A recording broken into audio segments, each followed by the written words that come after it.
El misterio de la cruz.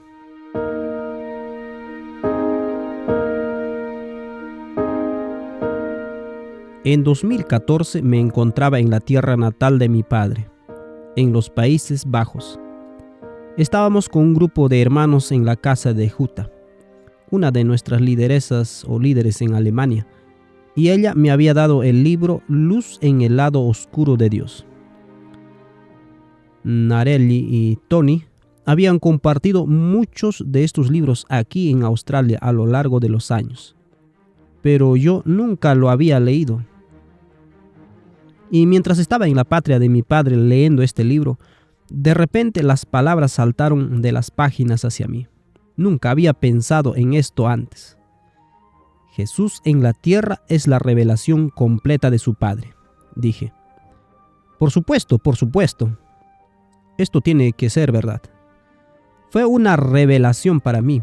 Y luego pensé, sí, pero ¿qué pasa con el diluvio? Y esto, y aquello, y este otro. ¿Cómo se explican estas cosas? Todas las historias bíblicas empezaron a venir a mi mente, pero yo sabía que esto que ahora estaba entendiendo tenía que ser verdad. Y así esperé hasta la fiesta de los tabernáculos en 2015, más de un año después, antes de empezar a aventurarme, porque sabía que una vez que empezara a hablar públicamente de que Dios no es violento, una tonelada de ladrillos descendería sobre mí y tendría que correr por un pasillo muy estrecho como un montón de gente con sus cuchillos listos tratando de apuñalarme y detenerme y evitar que saliera por el otro lado y demostrara que Jesús realmente es la revelación del Padre y que el Padre no mata a nadie. Y fiel a mi palabra, tan pronto como empecé, los ataques empezaron a llegar y la gente empezó a amontonarse. Y entonces usted notará que si sigue los folletos que he escrito en 2016, estaba produciendo un folleto casi cada semana. Estaba estudiando. Mi hombro estaba completamente acalambrado porque estaba escribiendo a toda máquina. Estaba desesperado por obtener respuesta a las historias del Antiguo Testamento y satisfacer mi propia mente. Y en un momento, cuando llegué a ciertas historias del Antiguo Testamento, simplemente dije, Señor, no puedo hacerlo, no es posible. Mi mente no me permite leer estas historias y decir que tú no mataste a estas personas. Tú mataste a estas personas y por lo tanto estoy frito. No puedo hacerlo. No entiendo cómo leer esto de otra manera que no sea pensando que tú mataste a estas personas. Pero entonces me ponía de rodillas y decía, Señor Jesús, tú eres la revelación del Padre. Estoy seguro de que puedes ayudarme a entender esto. Y entonces, lentamente los textos empezaron a llegar.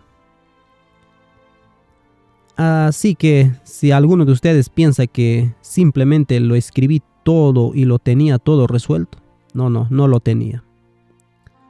Realmente estaba luchando para juntar las piezas y que tuvieran sentido. Casi me di por vencido y estuve a punto de rendirme. Sé que algunos de vosotros piensan, no lo entiendo. Esto es tan complicado, esto es tan difícil. Pero solo es difícil si tu orgullo no te permite humillarte y reconocer que tal vez no sabes algo, tal vez no sabes, tal vez no entiendes, tal vez estás completamente ciego y mal de cabeza. Si no te lo permites, no lo conseguirás. Solo dije, Señor, obviamente estoy mal de la cabeza, no puedo ver. Y así fue que Él comenzaría a mostrarme cosas. Mucha gente estaba orando y las piezas empezaron a juntarse. Pero todo es una lucha. Estás luchando cuando alguien te tira una cita. Usarán cita como una granada y te están esperando cada vez más que digas algo o cuando te ven y te lanzan una granada con citas del espíritu de profecía o de la Biblia. Explota y dices, oh no, yo no sé cómo responder a esto. Y te congelas y pones a un lado todas las cosas que has aprendido. Tu mente se bloquea y tienes una convulsión y ya no recuerdas nada de lo que el Señor te mostró. Y te sientes como un tonto. ¿Quién quiere parecer un tonto cuando está tratando de defender las Escrituras? No quieres parecer un tonto y te sientes tentado a volver al lado oscuro. ¿No te sientes así cuando te humillan delante de otra persona? Es por esto que hay mucha presión para impedir que la gente pase por el filtro de la verdad, de que Jesús es la revelación plena del Padre. Y sin embargo, todo el tiempo Jesús deja muy claro dos cosas que son inmutables. 1. Jesús dice, si me habéis visto a mí, habéis visto al Padre. Esta es la primera cosa inmutable. 2. Y lo segundo, no matarás. Es una revelación del carácter de Dios. Esos son los dos pilares inmutables sobre los que se construye toda esta doctrina. Sabemos que el espíritu de profecía dice una y otra vez que la ley es una transcripción del carácter de Dios. Y si es una transcripción de su carácter, entonces las palabras no matarás se aplican a Dios Padre. Él guarda su propia ley y Jesús dice, he venido a revelar al Padre. En la página web de Maranatha Media, en español, tenemos un folleto llamado La misión de Cristo al mundo, y que por cierto también está en audio, que contiene una compilación de citas diciéndonos que Jesús vino a revelar al Padre. Así es como Él nos reconcilia con el Padre, al desbloquear los prejuicios y las mentiras que nos han enseñado y que hemos creído acerca del Padre. ¿No es así como se reconcilia a dos personas? Vienes y dices que, en realidad, eso que te dijeron y pensabas no es cierto. Tienes una comprensión equivocada de cómo es mi Padre, y yo estoy aquí para mostrarte cómo es Él en verdad. En el capítulo 25 de Números tenemos una historia que sucedió en el pueblo de Israel. Y seguramente todos podemos temblar cuando leemos la primera parte hasta que podamos comprenderla. Esto es después de que Balaam intentó miserablemente maldecir a los hijos de Israel y buscar un gran sueldo, honor y prestigio de Balac. Pero obviamente había una parte de Balaam que tenía miedo y todavía parecía estar bajo la influencia de Dios, porque estaba dispuesto a escuchar lo que Dios le pedía que dijera, y lo dijo, lo cual es una posición un tanto extraña. Pero decidido a satisfacer sus clientes, Balaam le dio a Balac el secreto de cómo destruir a Israel, y eso consistía en enviar a las mujeres a que tuvieran una fiesta con los hombres de Israel y lograr que éstos se inclinaran ante sus dioses. Y así dice Números 25, 1 al 2. E Israel se quedó en Sittim, y el pueblo comenzó a fornicar con las hijas de Moab, y llamaron al pueblo a los sacrificios de sus dioses, y el pueblo comió y se inclinó ante sus dioses. Y me gustaría hacer una comparación con la historia del pueblo adventista. En los años 50, un grupo de delegados vino a la iglesia adventista del séptimo día, representando a las iglesias protestantes, que son las hijas de Babilonia, y los líderes adventistas tuvieron relaciones con los líderes de las hijas de Babilonia. En esa discusión, los líderes de la iglesia adventista del séptimo día se inclinaron ante los dioses de Babilonia y trajeron una tremenda maldición sobre el pueblo de Dios. ¿No es así? Por eso estamos en el lío en que estamos. Esta es la razón por la que somos un grupo disperso de personas alrededor del mundo aferrándonos a este mensaje final. porque los líderes del pueblo de Dios cometieron adulterio con las hijas de Babilonia y nos han convertido a otros dioses. Entonces la pregunta es, ¿deberíamos simplemente ahorcarlos? Veamos qué dice el versículo 3 de Números 25. Así acudió el pueblo a Baal-peor, y el furor de Jehová se encendió contra Israel.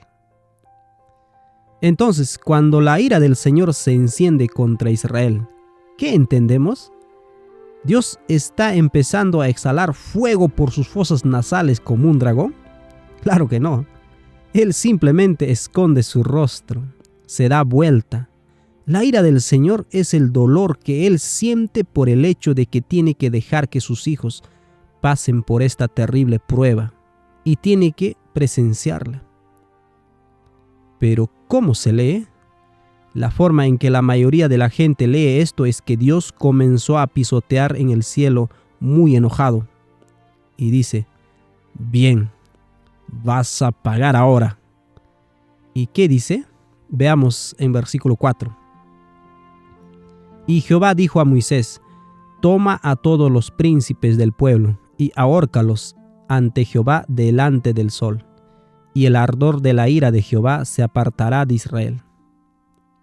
Ahora, cuando lees un versículo como ese, tu corazón comienza a derretirse, ¿no es así? Es como, bueno, Dios lo dijo, y si Dios lo dijo, es blanco y negro. Está en la Biblia. ¿No acaba de decir Dios que los maten? Toma a los líderes y mátalos. Eso es lo que Él dijo. Y si Dios dijo mátalos, eso es lo que quiso decir, ¿no es así? Para que se aplaque el ardor de la ira del Señor. ¿Cómo entendemos este pasaje? Pero esto se pone aún mejor. En el versículo 5 leemos, entonces Moisés dijo a los jueces de Israel, matad cada uno a aquellos de los vuestros que se han juntado con Baal-peor. He aquí un varón de los hijos de Israel vino y trajo una madianita a sus hermanos a los ojos de Moisés y de toda la congregación de los hijos de Israel, mientras lloraban ellos a la puerta del tabernáculo de reunión. Entonces, ¿qué es lo que había alertado a Moisés y al pueblo de que había un problema? Había venido una plaga. Esto es importante porque la plaga había comenzado, y cuando comenzó la plaga, la gente comenzó a llorar y decir, oh, estamos en un gran problema. ¿Recuerdan cuando murmuraron y se quejaron y luego entraron las serpientes? Hemos pecado, hemos pecado. Entonces, ahora que había comenzado una plaga, el pueblo aterrorizado comenzó a confesar sus pecados. ¿Estaban realmente arrepentidos de sus pecados? ¿O se arrepintieron porque se acercaba la plaga y temieron morir? Bueno, no podemos saber qué es lo que pensó cada individuo, pero muchos de ellos simplemente tenían miedo de morir y estaban rogando a Dios que no los matara porque pensaban que Él era quien traía la plaga. Eso es lo que seguramente asumieron en este contexto. Seguimos, versículo 7 dice, y lo vio Finés, hijo de Eleazar, hijo del sacerdote Aarón, y se levantó de en medio de la congregación, y tomó una lanza en su mano, y fue tras el varón de Israel a la tienda, y los alanceó a ambos, al varón de Israel y a la mujer por su vientre. Y cesó la mortandad de los hijos de Israel. Dice que la plaga fue detenida sobre los hijos de Israel. Entonces, si la plaga se detuvo, ¿quién la detuvo? Suponiendo que fue Dios quien la envió, entonces también Él la detuvo. Pero, ¿por qué detuvo la plaga? Si detuvo la plaga, entonces parece que quería que estas dos personas fueran atravesadas con una jabalina por el vientre hasta el suelo y los mataran. Ahora, imagina a Dios diciendo, bien, está bien, ahora soy feliz, estoy apaciguado, hemos acabado con los transgresores. Moisés les había enseñado los 10 mandamientos. ¿Crees que los mantenían frescos en su mente?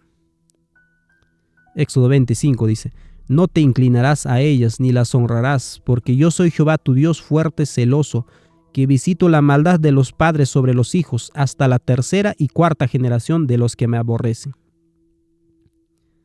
Entonces, ¿sabían esto? Sí, lo sabían.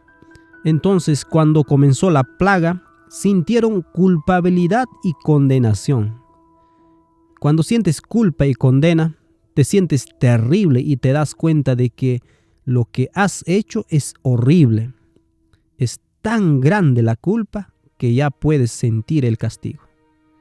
Pero si Dios dice, te perdono, ¿le creerías? No, Señor, no puede ser tan simple. Lo que hice es realmente malo y se necesita algo más que eso. Es necesario que suceda algo realmente grave para que yo crea que puedo ser perdonado. Entonces lo que había sucedido es que Balaam, el profeta, que era de Mesopotamia, había instruido a los madianitas: enviad vuestras mujeres a Israel. Haz que se maquillen, se vistan, se pongan la falda más corta y que todo les quede bonito y ajustado. Ve a los israelitas y seduce a los hombres. Y eso es lo que hicieron las mujeres.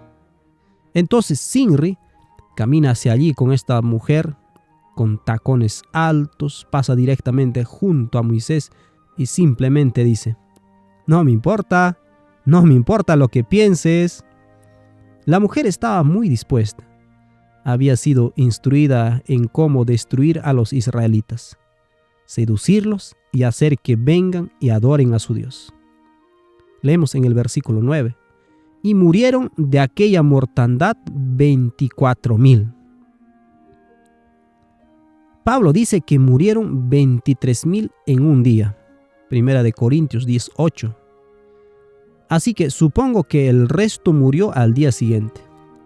Morir el mismo día que comienza la plaga significa que es una plaga bastante grave. Pero sigamos leyendo, versículo 10. Entonces Jehová habló a Moisés diciendo: Finés, hijo de Eleazar, hijo del sacerdote Aarón, ha hecho apartar mi furor de los hijos de Israel, llevado de celo entre ellos, por lo cual yo no he consumido en mi celo a los hijos de Israel. Por tanto diles: he aquí yo establezco mi pacto de paz con él, y tendrá él y su descendencia después de él el pacto del sacerdocio perpetuo, por cuanto tuvo celo por su Dios e hizo expiación por los hijos de Israel. La mayoría de las personas que leen este texto, al ver lo que Finés había hecho y que Dios lo bendice y le da el sacerdocio para siempre, piensa: bueno, está bastante claro en la Biblia. Dios lo bendijo. Debe haber hecho lo correcto. Dios no dijo: no, Finés, hiciste algo incorrecto. Eso no está bien. Él no dijo: pon tu jabalina en su lugar. Él no dijo: todos los que tomen la jabalina por la jabalina morirán. Si lo bendijo, entonces esto debe ser lo que Dios quiso. Esa es una suposición justa, ¿no crees? Pero hay una secuencia de citas que quiero leerles en el contexto de cómo percibimos y cómo entendemos lo que es necesario. ¿Por qué cuando nos empiezan a pasar las cosas malas empezamos a sentir condenación? ¿Cómo nos deshacemos de este horrible sentimiento que nos invade? Oh no, me siento condenado. ¿Cómo nos deshacemos de la condena? Necesitas explicación, ¿no? Tiene que suceder algo realmente serio para que te quites esa culpa. Ahora, me gustaría pasar a la serie de citas que quiero compartir con ustedes. Esta es del Conflicto de los Siglos, página 633. El misterio de la cruz explica todos los demás misterios. Cuando leemos Números capítulo 25 y vemos a Dios hablando de su ira feroz, de colgar a personas y de que las atraviesen con jabalinas, y de que Él bendice al que mata con jabalina, ¿Es eso un misterio? A la luz del hecho de que Jesucristo es la revelación plena del carácter de Dios, ¿no es eso un poco misterioso? Sigamos leyendo. Conflicto de los siglos, página 633.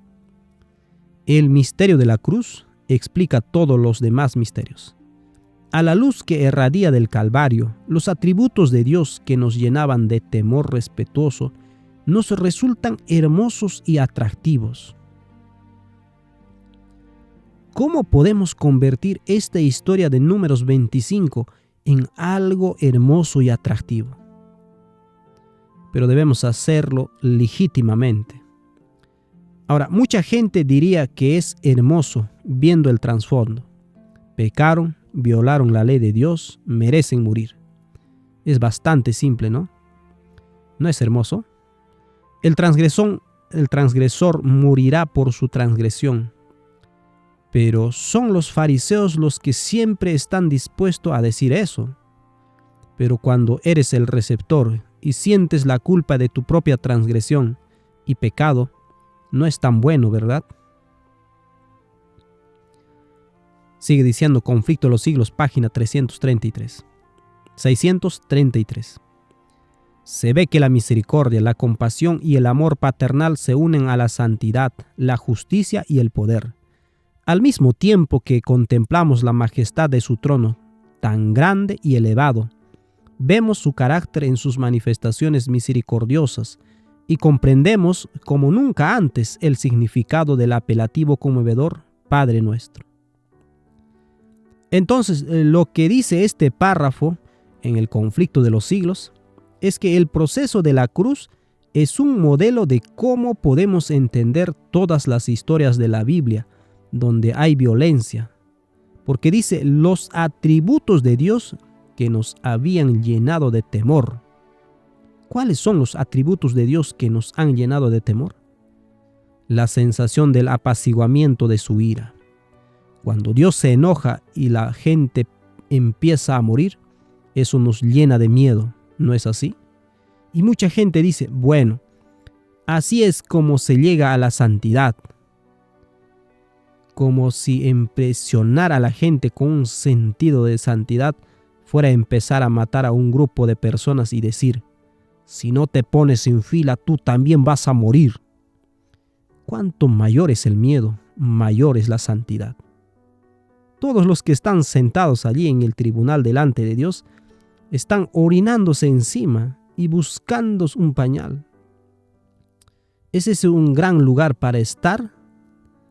No olerá muy bien, ¿verdad? Si todos están totalmente asustados, no pueden decir una palabra, no pueden hacer nada porque están tan asustados que van a morir. Así que continuemos esta secuencia. ¿Cómo explica la cruz estas historias?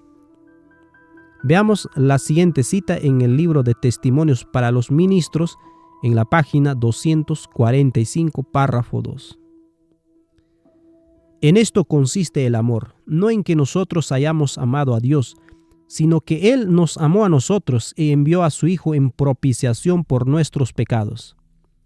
Aquí hay una declaración que define el propósito del Señor hacia un pueblo corrompido e idólatra. ¿Cómo podré abandonarte, oh Efraín? ¿Te entregaré yo, Israel? ¿Cómo podré hacerte como Atma o ponerte como a Zeboín? Mi corazón se conmueve dentro de mí, se inflama todo mi compasión. ¿Tendrá que abandonar Dios a un pueblo en favor del cual ha hecho algo tan grande, a saber, dar a su Hijo unigénito la expresa imagen de sí mismo? Dios permite que su Hijo sea entregado por nuestras ofensas. Él mismo asume los atributos del juez frente al portador del pecado, despojándose de las amorosas características de un padre. Me encanta eso. Ser la propiciación por nuestros pecados. ¿Y cuál es el pecado más grande que el hombre ha cometido contra Dios? Es creer que Él es un asesino. Ese es el pecado más grande de todos y que Él no perdonará. Envió a su Hijo para ser propiciación por nuestros pecados. porque no podíamos creer que podíamos ser perdonados sin que alguien muriera. Él lo dio por nosotros. Aquí hay un lenguaje que expresa el pensamiento de Dios hacia un pueblo corrupto y idólatra. ¿Cómo podré abandonarte, oh Efraín? ¿Te entregaré yo, Israel? ¿Cómo podré hacerte como Atma o ponerte como a Zeboín? Mi corazón se conmueve dentro de mí, se inflama toda mi compasión. ¿Qué son Atma y Zeboín? Fueron dos de las ciudades que fueron destruidas junto con Sodoma y Gomorra. Estaban en el mismo plano. Entonces él está diciendo: ¿cómo puedo permitir que ustedes sean destruidos como fueron destruidas Sodoma y Gomorra? Eso significa que cuando Sodoma y Gomorra fueron destruidas, el corazón de Dios se conmovió. ¿No es eso lo que significa? Debe renunciar al pueblo para quien ha hecho tanta provisión, incluso dando a su Hijo unigénito, la imagen expresa de sí mismo. Estamos recibiendo el paquete completo aquí, Padre e Hijo. Note lo que dice allí. Dios permite que su Hijo sea entregado por nuestras ofensas. Dios lo permite. ¿Por qué no dice Dios organizó, Dios planeó, Dios creó estrategias? Aún mejor, ¿por qué no dice que Dios exigió que fuera entregado por nuestras ofensas? ¿Por qué no dice eso? ¿Por qué dice que Él lo permitió? Porque alguien más lo necesitaba. Dios no lo necesitaba. Eran los hijos de Adán los que lo necesitaban. Por eso dice Testimonios para los Ministros, página 245. Él mismo asume los atributos del juez frente al portador del pecado, despojándose de las amorosas características de un padre. Dios mismo asume hacia el portador del pecado el carácter de juez. Nuevamente, ¿por qué no dice simplemente que Dios se convierte en juez?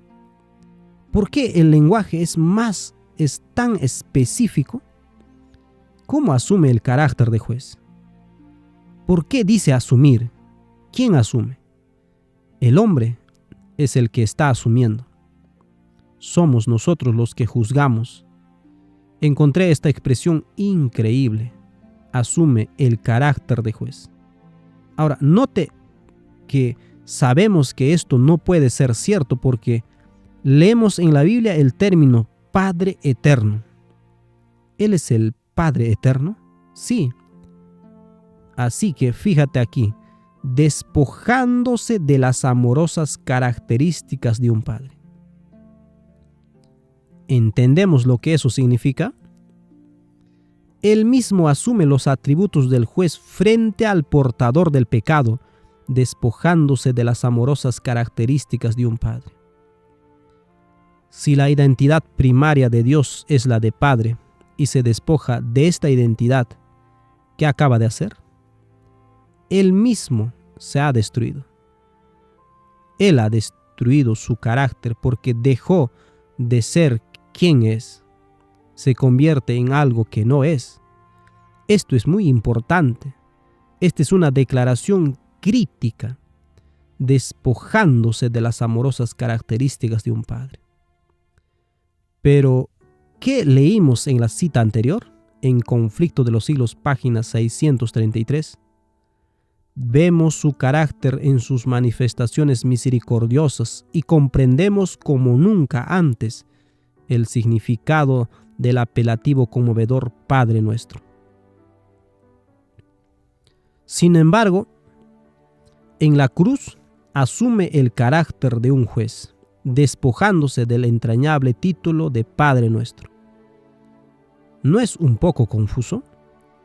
Es confuso hasta que entendemos que somos nosotros los que asumimos que Él ha tomado el carácter de juez.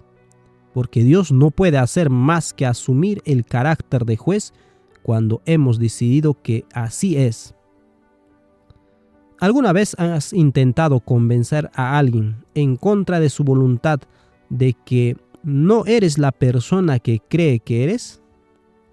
No puedes convencerlo. Tienen la evidencia. Ellos saben cómo eres porque te conocen mejor que tú mismo. Esta fue una de las citas clave que me ayudó a descubrir lo que estaba pasando.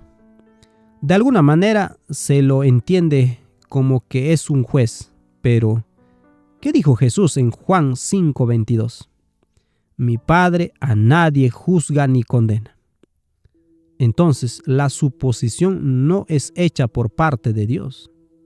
La suposición la hace el hombre y es la única forma en que podemos entender esta cita. Bien, ahora pasemos a la siguiente cita. Pude ver esto por primera vez en el año 2017 y vi que era hermoso. Hijas e hijos de Dios, página 245, párrafo 2. La justicia y la misericordia estaban apartadas, opuestas la una a la otra, separadas por un enorme abismo. El Señor nuestro Redentor revistió su divinidad de humanidad y puso en evidencia en favor del hombre un carácter sin mancha ni contaminación. Plantó su cruz a mitad de camino entre el cielo y la tierra y la convirtió en el medio de atracción que alcanzó ambos extremos, atrayendo tanto la justicia como la misericordia a través del abismo. La justicia y la misericordia estaban apartadas. Ellen G. White está personificando los atributos de la justicia y la misericordia. Ahora, esto es realmente interesante en términos de que la justicia y la misericordia estaban separadas entre sí, y Jesús ahora las está reconciliando y uniéndolas nuevamente. Ahora, si la justicia y la misericordia están en una sola persona, siendo Dios mismo, y la justicia y la misericordia están separadas en la mente de Dios y no pueden reconciliarse, ¿qué sugiere eso acerca de Dios? ¿Qué sufre de esquizofrenia tal vez, no? Su justicia exige muerte, pero su misericordia exige vida, y Él no puede reconciliarlas en su propia mente. Entonces viene Jesús y salva a su Padre de la esquizofrenia. Cristo hace los que el Padre no podía hacer. La gente podría decir que Dios lo quiso así, pero sigamos leyendo y veamos a quién representa esta justicia. ¿Esta justicia representa a Dios o representa a alguien más? La justicia se movió de su exaltado trono. Bueno, supondrías que es Dios, ¿no? Pero sigue leyendo. Y con todos los ejércitos del cielo se acercó a la cruz. Allí vio a uno igual a Dios. Bueno, supongo que Dios podría decir, Él es igual a mí. Cargando el castigo por toda injusticia y pecado, con perfecta satisfacción, la justicia se inclinó en reverencia ante la cruz diciendo, basta. Esto que acabamos de leer está en manuscrito 94 del año 1899. ¿Se inclina Dios en reverencia ante alguien más? No puede ser Dios, ¿verdad? Entonces, ¿quién es esta justicia? ¿Por qué Ellen G. White personifica la justicia? ¿Por qué no dice quién es? Ella no dice quién es porque si lo dijera nadie lo entendería y diría que es una falsa profeta. Tuvo que escribirlo de esta manera para que en estos últimos días seamos guiados por el Espíritu y podamos juntar todas las piezas. Dice, vio a uno. Eso, justicia es neutro, no en masculino ni en femenino. Si Dios se inclina en reverencia ante algo más, entonces está reconociendo a alguien más grande que Él, lo cual es imposible. No hay nadie más grande que el Padre. Él es el más grande. Él nunca se inclinó en reverencia. Ella dice que Dios inclinó su cabeza en reconocimiento de la cruz. Esta es una declaración muy importante. Y en este momento descubriremos una serie de cosas en el Deseado de todas las gentes, página 709, párrafo 5. Al principio de la gran controversia, Satanás había declarado que la ley de Dios no podía ser obedecida, que la justicia no concordaba con la misericordia. ¿Qué significa eso? ¿Se oponen entre sí? ¿Cómo se oponen entre sí? Misericordia significa dar vida al pecador. Justicia significa dar muerte al pecador. Son inconsistentes. No se pueden reconciliar. Satanás es quien sugirió esta idea. Veamos. Y que si la ley había sido violada, era imposible que el pecador fuese perdonado. ¿Por qué Satanás dijo esto? Porque quería destruir la ley de Dios al decir que la ley era inconsistente. Le sugiere a Dios que tiene que deshacerse de su ridícula ley porque ahora tiene un problema. Luego dice, cada pecado debe recibir su castigo, sostenía insistentemente Satanás. ¿Qué te dice eso sobre el carácter de Dios? Si Satanás está instando a que todo pecado sea castigado, ¿cómo era entonces el carácter de Dios? Si él tuvo que reclamar esto, entonces Dios obviamente no lo estaba haciendo. Fue Satanás. Satanás es quien dijo, cada pecado debe ser castigado. Y por lo tanto, el efecto que tiene eso sobre la misericordia es que la separa completamente de la justicia. Cuando Dios exaltó a su Hijo y lo hizo igual a sí mismo, ¿quién se sintió agraviado por esto? Satanás. Él sintió que era necesario hacer justicia y la única manera que tenía Dios de enmendar su error al exaltar a su Hijo y hacerlo igual a sí mismo era matar a su Hijo. Eso fue lo único que Satanás aceptaría. Jesús dijo por eso en Juan 8:44 que fue un asesino desde el principio. Sigamos con la cita. Y si Dios remitía el castigo del pecado, no era un Dios de verdad y justicia. Cuando los hombres violaban la ley de Dios y desafiaban su voluntad, Satanás se regocijaba. Declaraba que ello demostraba que la ley de Dios no podía ser obedecida. Imagínese que cuando el hombre pecó, Satanás estaba haciendo un gran baile, una gran fiesta. ¡Qué tipo tan encantador! Declaraba que ello demostraba que la ley de Dios no podía ser obedecida. El hombre no podía ser perdonado, por cuanto él mismo, después de su rebelión, había sido desterrado del cielo, Satanás sostenía. Estaba demostrado claro y declaró que la ley no podía ser obedecida. El hombre no podía ser perdonado, porque él, después de su rebelión, había sido desterrado del cielo. ¿Y por qué Satanás fue desterrado del cielo? ¿Porque fue imposible que Satanás regresara al cielo? Él no buscó el perdón porque no creía en el perdón. Podría haber sido perdonado, pero no lo creó. Entonces, cuando no crees que puede ser perdonado, ya no hay perdón de pecados. Es imposible ser perdonado si no crees que puede ser perdonado. Y esta es la diferencia entre casi la mitad de los ángeles y un tercio de los ángeles. Porque Elena de White en el Espíritu y Profecía, volumen 1, páginas 20 y 21, dice que casi la mitad de los ángeles estaban con Lucifer. Pero un tercio de ellos se fue con él y el resto regresó a Dios. Creían que Dios podía perdonar. El resto no lo hizo. Y esta es la prisión de Satanás. Es el sentimiento de condenación y que no puede ser perdonado. Y eso es lo que cada uno de nosotros siente cuando los juicios comienzan a caer sobre los hombres y sabemos que hemos pecado, que estamos en prisión de Satanás porque nos grita al oído: no puede ser perdonado. Si lo creemos y también creemos que todo pecado debe ser castigado, por lo tanto, La única manera de vivir y de ser liberados de nuestro pecado es que alguien tenga que morir para que podamos vivir. Esto es lo que Satanás nos ha enseñado. Leemos de Seattle las Gentes, página 709. Por cuanto él mismo, después de su rebelión, había sido desterrado del cielo. Satanás sostenía que la familia humana debía quedar privada para siempre del favor de Dios.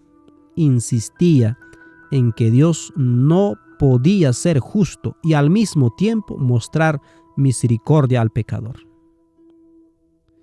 Entonces Satanás fue quien exigió que todo pecado fuera castigado. Satanás fue quien dijo que la misericordia era incompatible con la justicia. Esta es una declaración fascinante. Cuando Dios destruya a Satanás al fin de los 1000 años, ¿qué castigo recibirá Satanás? Comentario bíblico, tomo 5, en la página 1087, párrafo 4 dice: Satanás será juzgado por su propia idea de justicia. Fue su demanda que cada pecado tuviera su castigo.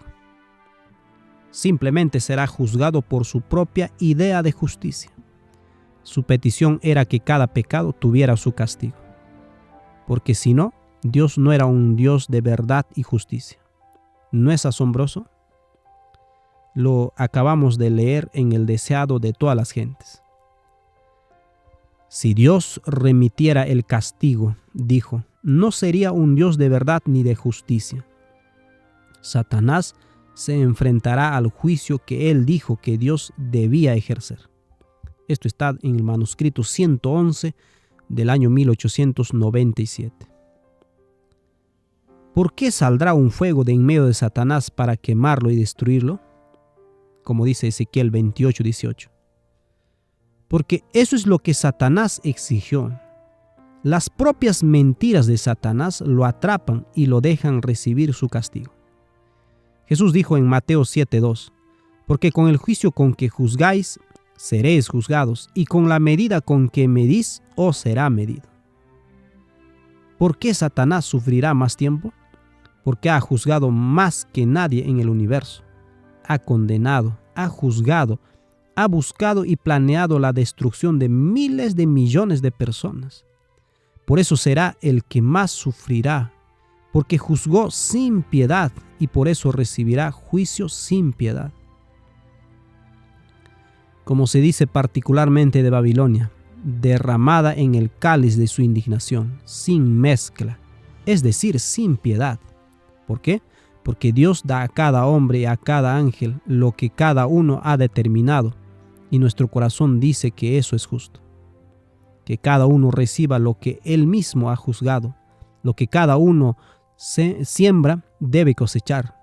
Entonces, cuando Satanás es destruido, no es la idea de justicia de Dios la que lo destruye, sino que es la propia idea de justicia que él tiene lo que lo destruye.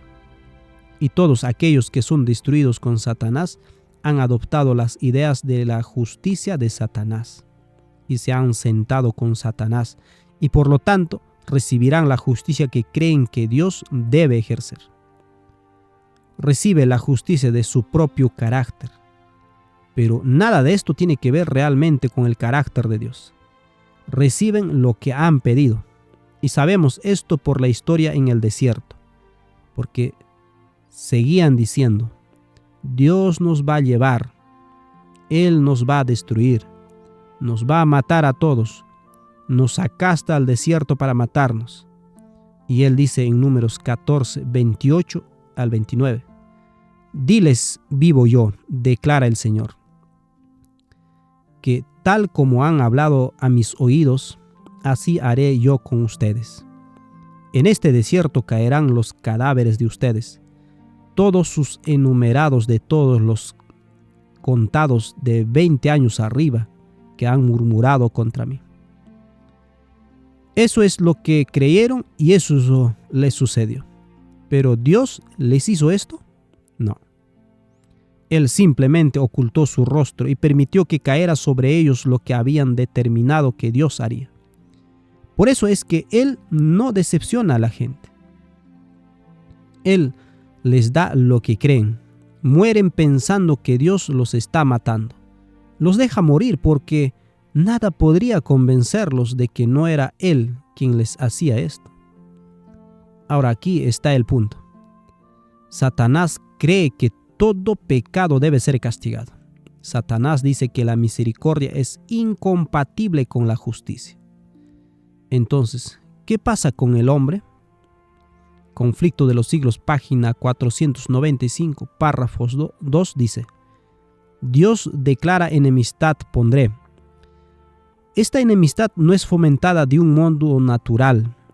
Cuando el hombre quebrantó la ley divina, su naturaleza se hizo mala y llegó a estar en armonía y no en divergencia con Satanás. No puede decirse que haya enemistad natural entre el hombre pecador y el autor del pecado. Ambos se volvieron malos a consecuencia de la apostasía. El apóstata no descansa sino cuando obtiene simpatías y apoyo al inducir a otros a seguir su ejemplo. De aquí que los ángeles caídos y los hombres malos se unan en desesperado compañerismo. Esto significa que el hombre cree lo mismo que cree Satanás. Él cree que todo pecado debe ser castigado. Cree que la misericordia es incompatible con la justicia. Cree que para que el pecado sea perdonado, alguien tiene que morir porque aprendimos esto de Satanás. ¿Cómo entonces puede Dios salvarnos, excepto dando lo que creemos? Por eso tuvo que entregar a su Hijo unigénito, porque creemos, como lo hizo Satanás, que todo pecado debe ser castigado y que la misericordia es inconsistente con la justicia y que la única manera en que la justicia será satisfecha e inclinada en reverencia ante el trono es que alguien muera. La cruz era necesaria. También era necesaria para los ángeles, pues Colosenses 1:20 nos dice: y reconciliar consigo todas las cosas, así las que están en la tierra como las que están en los cielos. El deseado de todas las gentes, en la página 709, párrafo 3, nos agrega algo más de lo que sucedió entre los ángeles con la muerte de Cristo en la cruz. Dice así: Satanás vio que su disfraz le había sido arrancado. Su administración quedaba desenmascarada delante de los ángeles que no habían caído y delante del universo celestial. Se había revelado como homicida.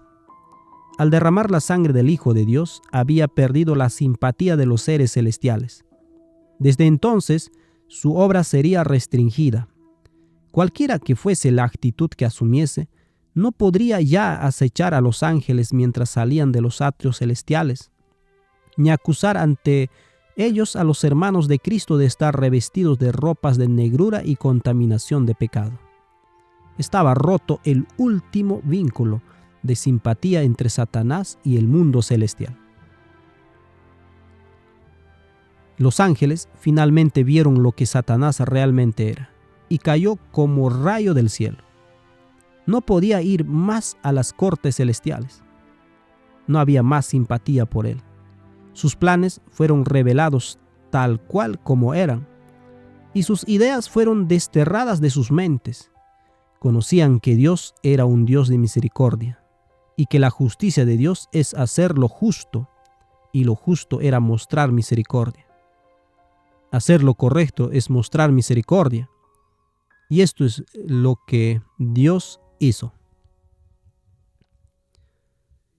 Conflicto de los siglos, página 495, párrafo 2 dice: no puede decirse que haya enemistad natural entre el hombre pecador y el autor del pecado.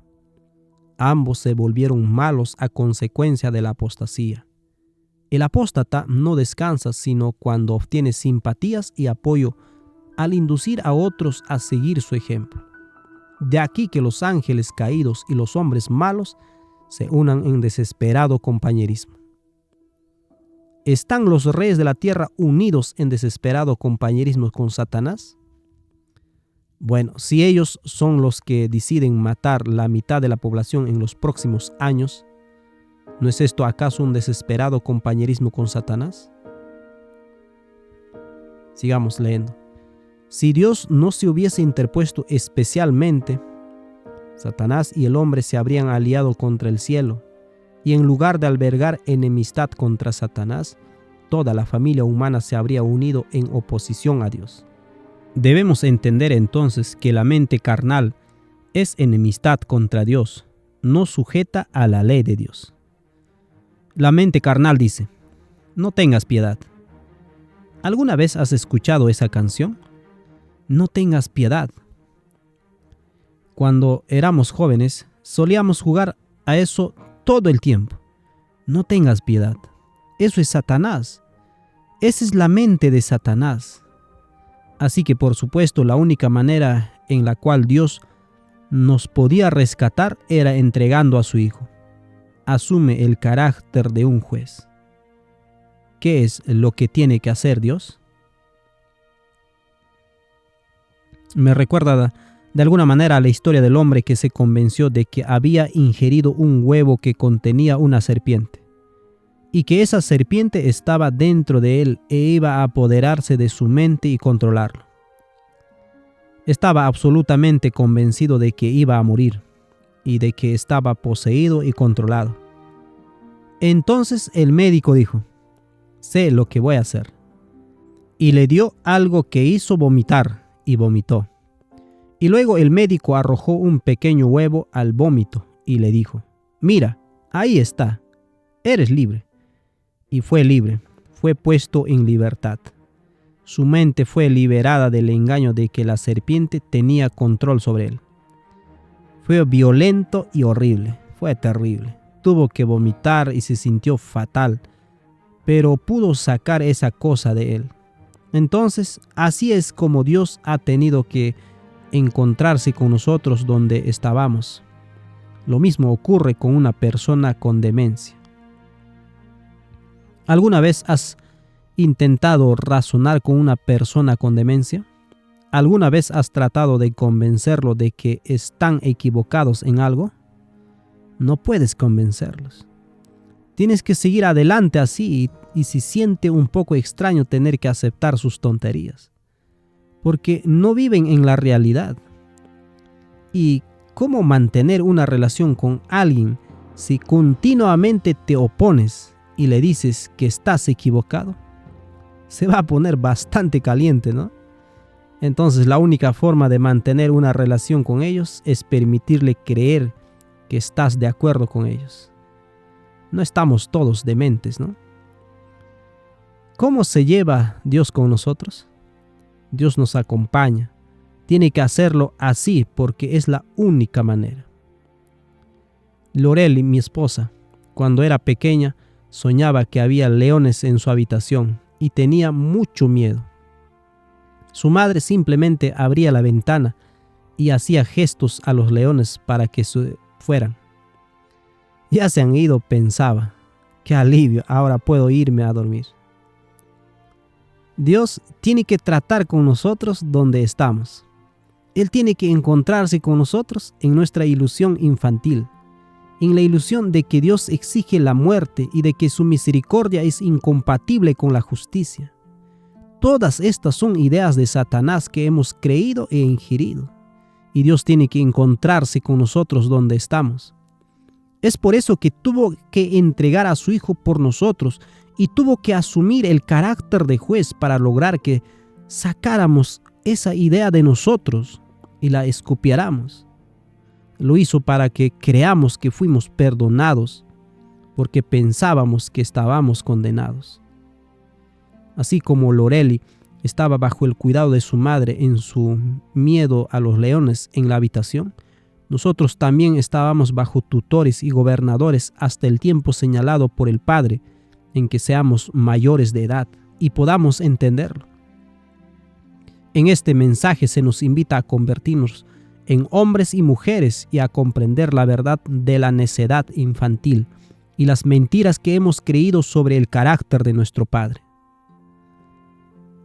Continuemos con esta cita que está en El deseado de todas las gentes, página 637, párrafo 2.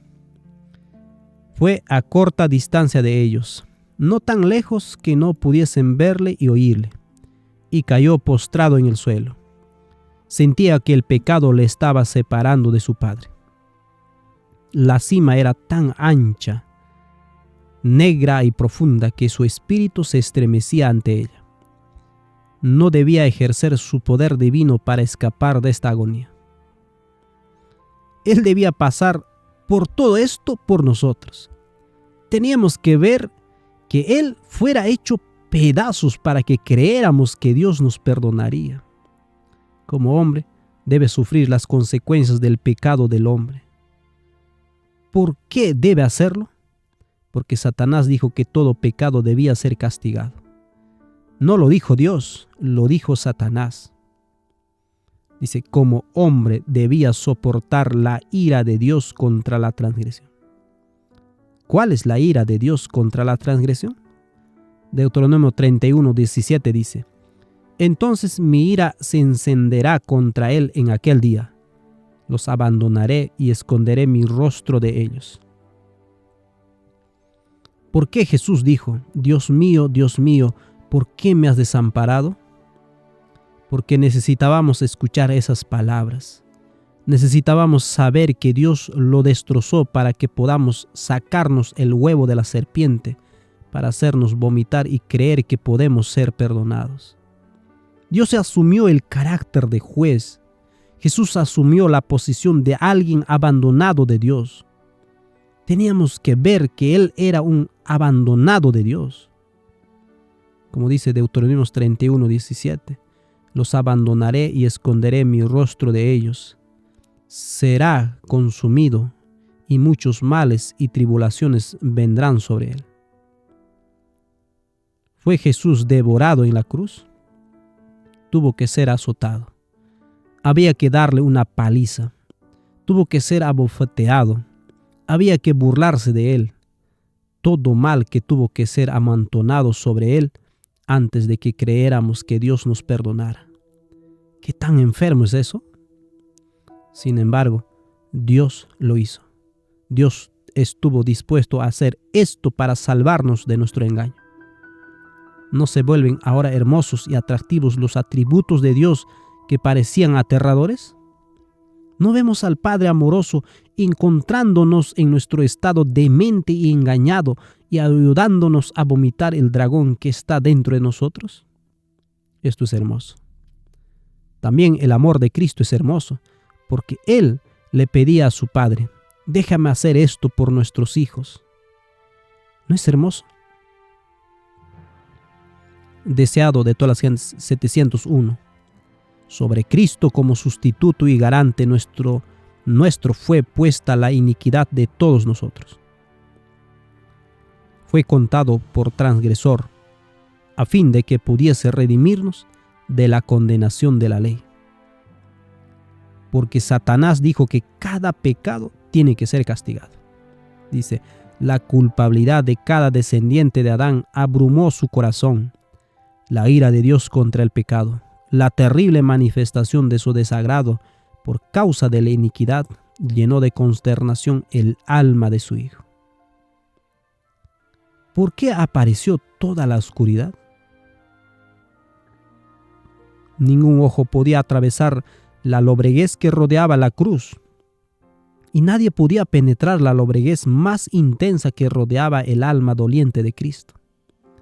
Los airados rayos parecían lanzados contra él mientras pendía de la cruz. ¿Por qué? Porque teníamos que ver que toda nuestra propia condenación fuera puesta sobre alguien más. Solo así podíamos creer que seríamos liberados.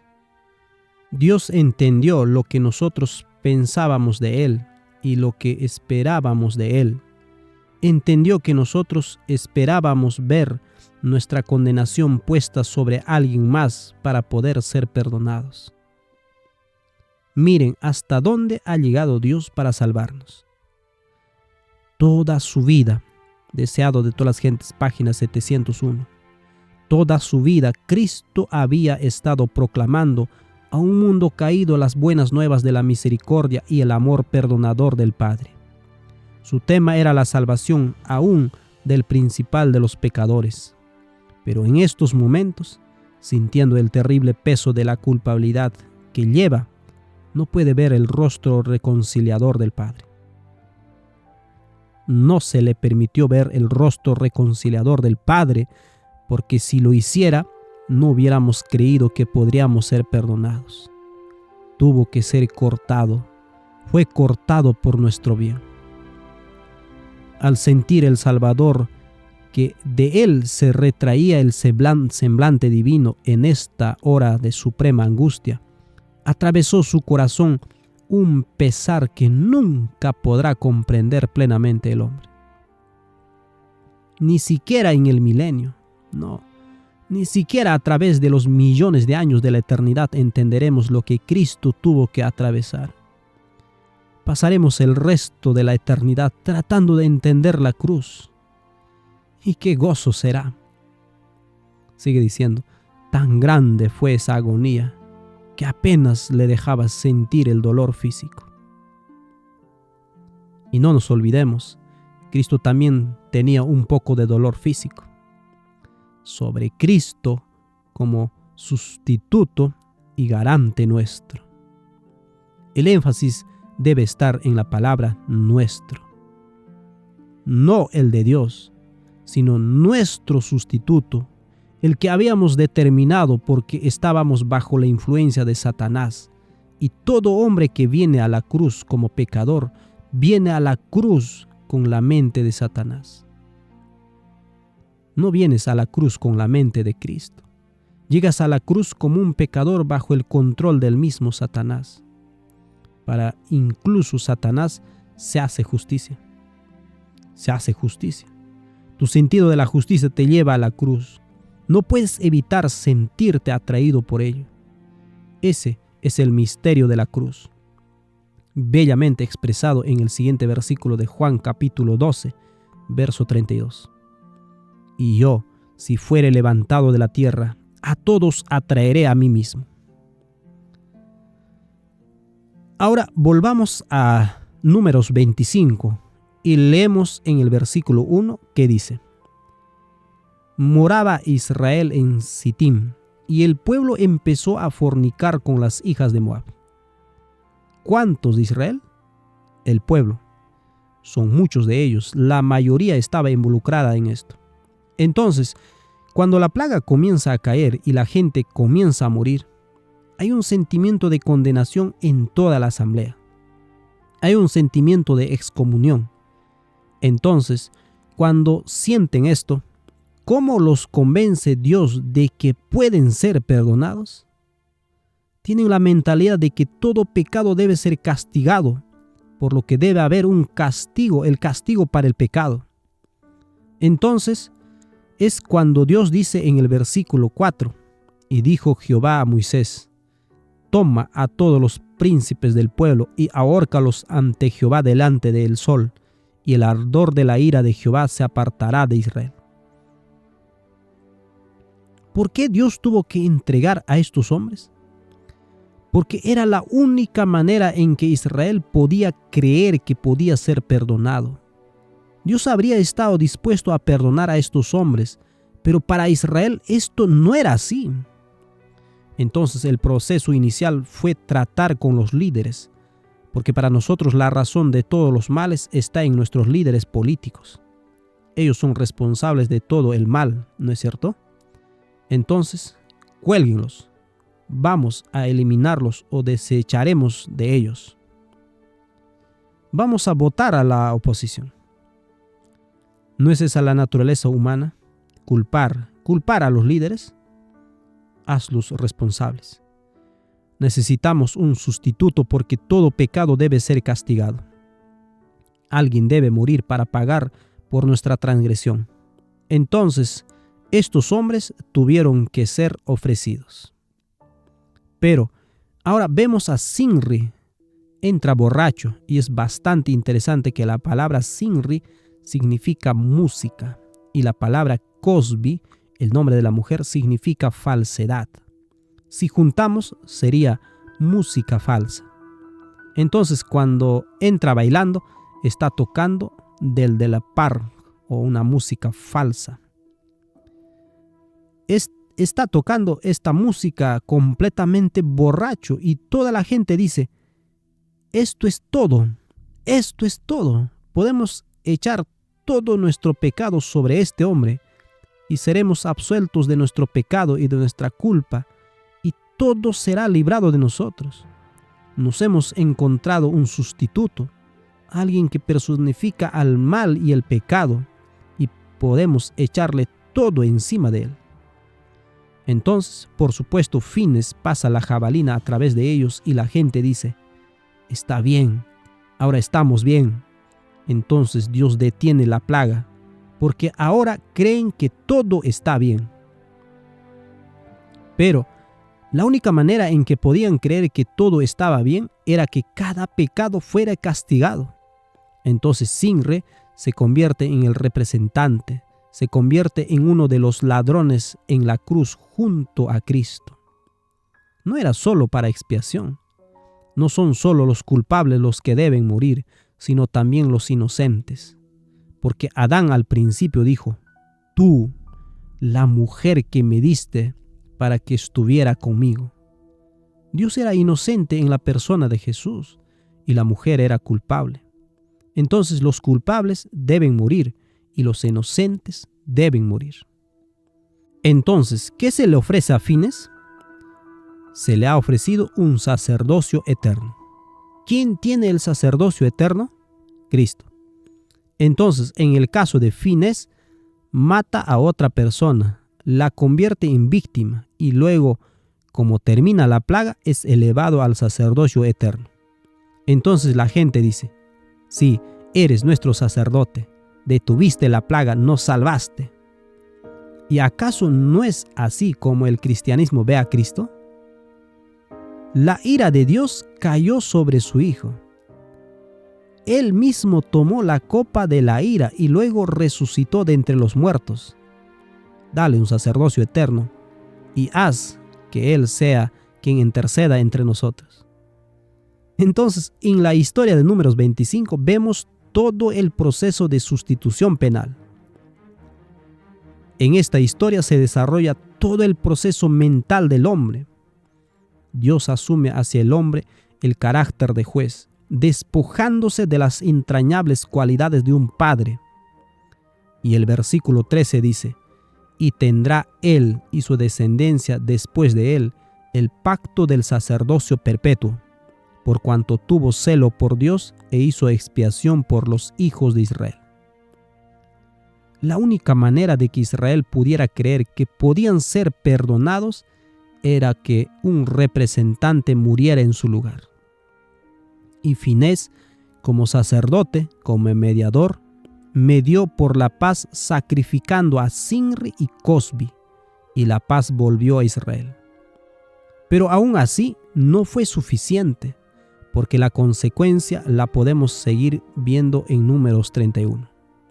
¿Quién fue el instigador de toda esta fiesta? Balán. Él los invitó a ellos y a los madianitas. Entonces tuvieron que matar a Balán y a los madianitas. No solo tuvieron que sufrir los culpables, sino que mataron a todos los hombres. Y luego regresan y dicen, está bien, hemos hecho el trabajo. Hemos eliminado a los madianitas. Y cuando regresan, Moisés está realmente enojado. Y él dice, ¿por qué habéis mantenido vivas a las mujeres? Y luego dice, maten a todas las mujeres que han conocido a un hombre. Y bueno, si todos los hombres se han muerto y todas las mujeres que han conocido a un hombre han muerto, ¿qué vas a hacer con las mujeres que no han conocido a un hombre? Bueno, quédatelas para ti. ¿No la harías? Luego dice, maten a todos los niños varones. ¿Son esos niños culpables? Son inocentes. Entonces los hijos varones de Madián se convierten en representantes de Cristo en la cruz. Recordemos también que eran parientes, más allá de que tienen 4 generaciones de pecado, porque Madián fue el 4º hijo de Abraham. Pero, en términos relativos, ¿qué papel desempeñaron en seducir a Israel? Nada. 0. no tuvieron nada que ver con eso. Eran completamente inocentes de la culpa de esta transgresión, y sin embargo fueron ejecutados. Y así, en la muerte de los líderes de Israel, de Sinre y Cosbi, en la muerte de los hombres y mujeres madianitas que habían conocido a un hombre, tienes a los dos ladrones a cada lado de la cruz, y en el medio tienes a los niños madianitas, los inocentes. Esto completa la expiación e Israel queda satisfecho, creyendo que ahora Dios los perdonará. ¿Puedes verlo en esta perspectiva? ¿Puedes ver el tema de la expiación y cómo el hombre necesitaba esta comprensión? Dios se ve obligado cada vez que permite que alguien muera. Él dice, no quiero sacrificio ni ofrenda. Yo no quiero esto, pero tú lo quieres. Sin derramamiento de sangre no hay remisión del pecado. Esto es lo que dice Satanás y el hombre lo ha aceptado. Y Dios tiene que encontrarnos donde estamos y darnos lo que creemos, para que creamos que Dios nos perdonará. ¿Y qué pasa con los ángeles que originalmente estuvieron de parte de Satanás en el cielo y luego regresaron? Un 16% de los ángeles estuvo con Satanás y le creó. ¿Quién tuvo que morir por ellos? Nadie, porque simplemente le creyeron a Dios. Le hablaron a la roca. No fue necesario golpear ninguna piedra. Solo tuvieron que hablar con la roca y fueron perdonados de lo que habían hecho. Esperemos que Dios, a través de las palabras de este folleto, nos haya aplicado colirio para decir que podemos ver el tema de la expiación y lo que el hombre cree en armonía con Satanás, de que todos necesitaban morir. El misterio de la cruz explica todos los demás misterios, todas las historias del Antiguo Testamento, porque cada vez que ocurre violencia y muere gente, es porque se requiere alguna forma de expiación, y el hombre necesita esta expiación. Esto lo vemos también en la muerte del primogénito en Egipto. Esto fue lo único que permitió a Faraón, que representa a Satanás, liberar a los hijos de Israel. Lo único que nos libera del cautiverio de Satanás es la muerte del primogénito, porque eso es lo que está programado en el ADN. Eso es lo que entendemos. Faraón, exaltado, se mueve de su trono, se siente atraído por la cruz y se inclina en reverencia ante la cruz en la muerte de su propio hijo, así como también en la muerte de todos los primogénitos de Egipto. Porque, como dijimos, la muerte de los adultos culpables y la muerte de los niños inocentes es lo que se requiere para liberar la mente humana del control de Satanás y creer que podemos ser perdonados. Particularmente estas dos últimas historias fueron muy preocupantes para mí. La palabra expiación aparece en ambas historias. Ambas son historias de expiación y de cómo el hombre queda satisfecho mediante la muerte de un sustituto. Por eso Dios tuvo que permitir que sucedieran estas cosas, para que pudiéramos creer que podíamos ser perdonados.